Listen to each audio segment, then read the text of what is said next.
इस वीडियो में डिस्कस करेंगे एक्सरसाइज 9.1 का क्वेश्चन नंबर 14।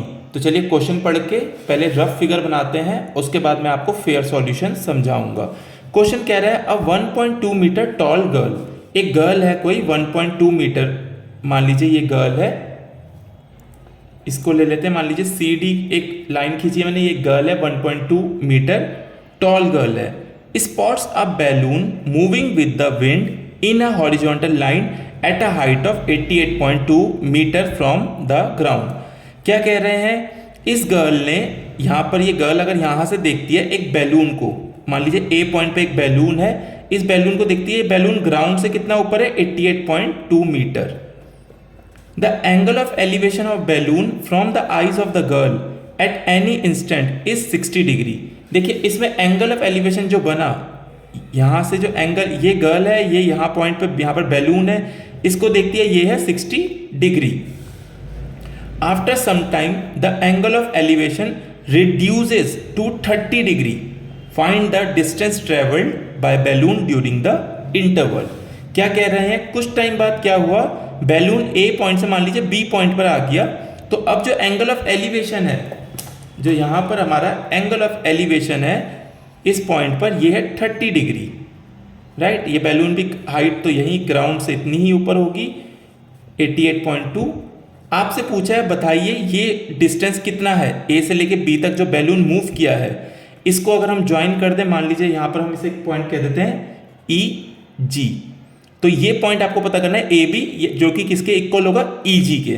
तो ये आपको डिस्टेंस निकालना है बैलून ने कितना ट्रेवल किया। तो ये तो था रफ फिगर। अब चलते हैं जरा फेयर फिगर और फेयर सॉल्यूशन की तरफ। मैं आपको दिखाता हूं कैसे करना है इसे।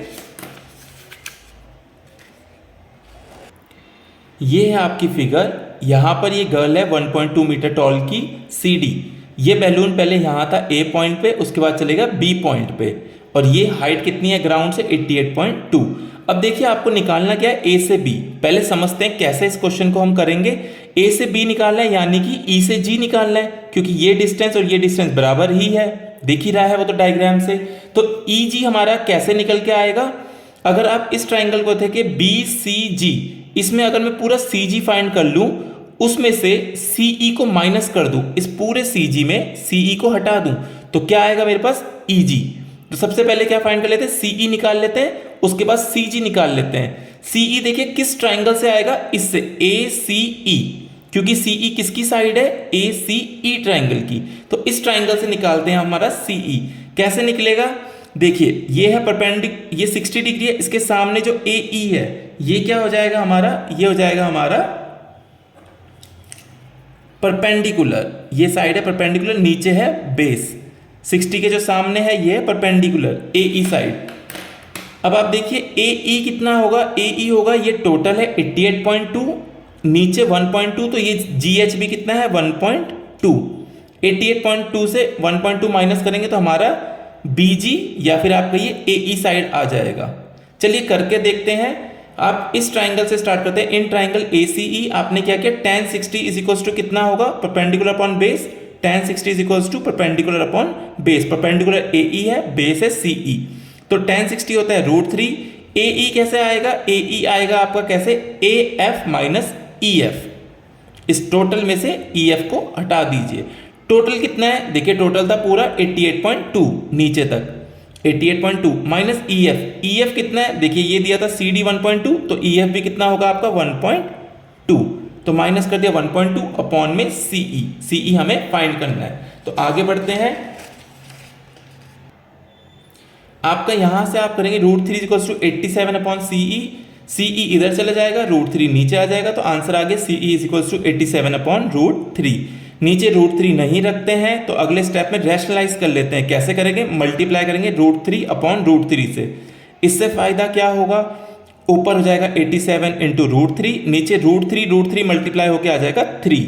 तो फाइनल आंसर क्या आएगा, 3 से 87 को काटिए, 3 2 6 और 3 9 27, 29 √3 आपका आंसर आ गया सी ई। देखिए अब सी ई तो आ गया, पीछे चलते हैं जरा, सी ई साइड आ गई। अब हमें क्या पता करना है, अब हम निकालेंगे जरा सी जी पूरा। ये कौन से ट्राइंगल से आएगा, बी सी जी से। ये बाहर का ट्राइंगल देखिए बी सी जी, इसमें से मैं निकालूंगा सी जी साइड। तो इसमें कौन सा एंगल है 30, 30 के सामने वाला जो है BG ये है आपका परपेंडिकुलर, नीचे वाली साइड है बेस। तो कर लेते हैं इसको। आपने कहा in triangle BCG tan 30 is equals to perpendicular upon base BG upon CG। BG कैसे निकल के आएगा देखिए, BG फिर से वही काम करेंगे। BG कैसा आएगा, टोटल पूरा 88.2 है, नीचे माइनस कर देंगे 1.2 को, तो ऊपर का हमारा BG आ जाएगा। तो वही क्या है 88.2 माइनस 1.2 अपॉन में CG, तो tan 30 होता है 1/√3। तो हो गया 1/√3 इक्वल्स टू, इसे माइनस करेंगे 87 आएगा अपॉन CG। अब CG ऊपर इधर चला जाएगा और √3 को इधर ले आएंगे मल्टीप्लाई के लिए।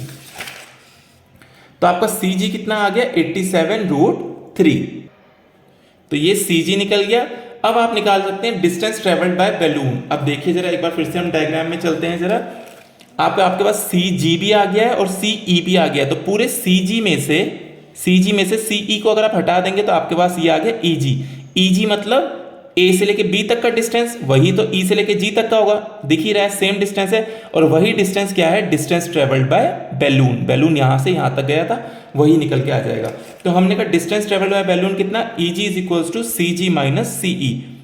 पुट कर लीजिए वैल्यूज, 87√3 माइनस 29√3, √3 कॉमन हो गया, 87 माइनस 29 होता है 58।